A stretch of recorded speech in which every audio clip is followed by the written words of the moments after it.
locate your breath. Try to breathe deeply to begin with, as a way of emphasizing where the breath energy is in the body. And if deep breathing feels good, keep it up. If not, you can change. One of the lessons we learn as we do breath meditation is that you have a choice in the present moment. There are lots of potentials in the present moment, and breath is one of them. You can make it longer, you can make it shorter, faster, slower, deeper, more shallow. The Buddha never said just to watch the breath as it is. He always says to train yourself to breathe in different ways. Breathe in a way that's calming to the body. Breathe in a way that's energizing, depending on what you need. Breathe in a way where you're aware of the whole body. As you breathe in, the whole body as you breathe out. This is a training. But the whole purpose of the training is to see that, yes, you do have choices in the present moment. You're not just the victim of past habits.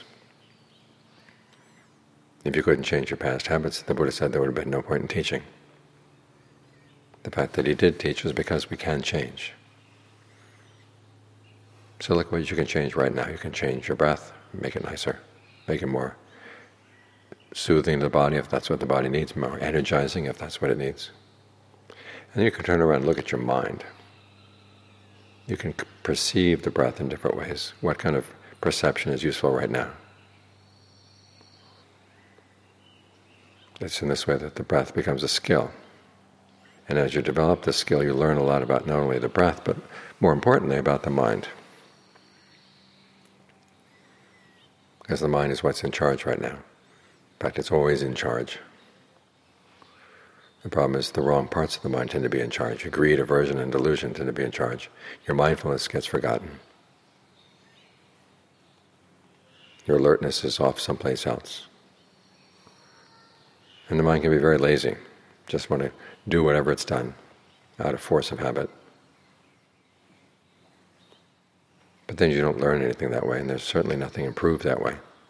And simply accepting the fact that you have the habit, that's one very small step in the right direction. But then once you've got the habit, you don't just stay there. You've accepted it, okay, what's it doing? Is it good for you? If it's not, you can change. That's the promise that's provided by every present moment. If you find that you're engaged in a habit that's unskillful, you can stop it.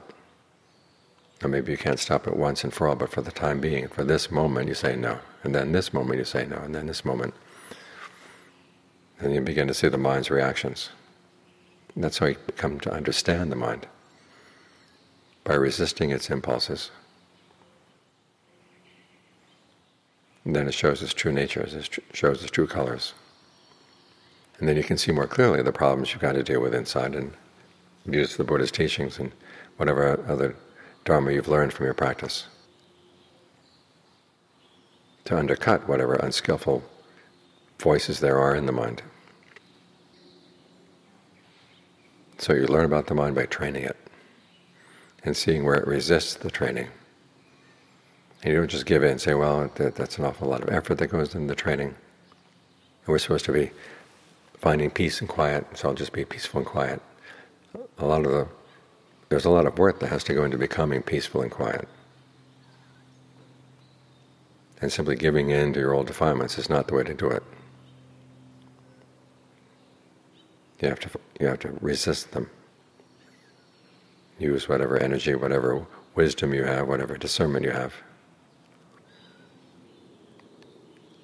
And you find that you learn about them, and as you learn about them you can see more clearly exactly how they can be undercut.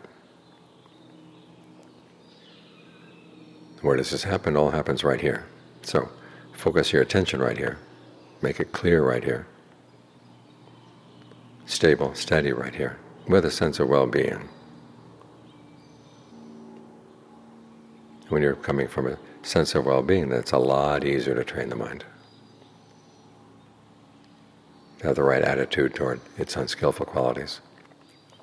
And the right attitude toward its skillful qualities too. It's because you're coming from a sense of well-being, that the mind is willing to open up and admit things for what they are, and to admit that it actually can change. So we use the breath to develop that sense of well-being. And then we realize that it's not only while we're sitting here with our eyes closed, we can take that with us wherever we go.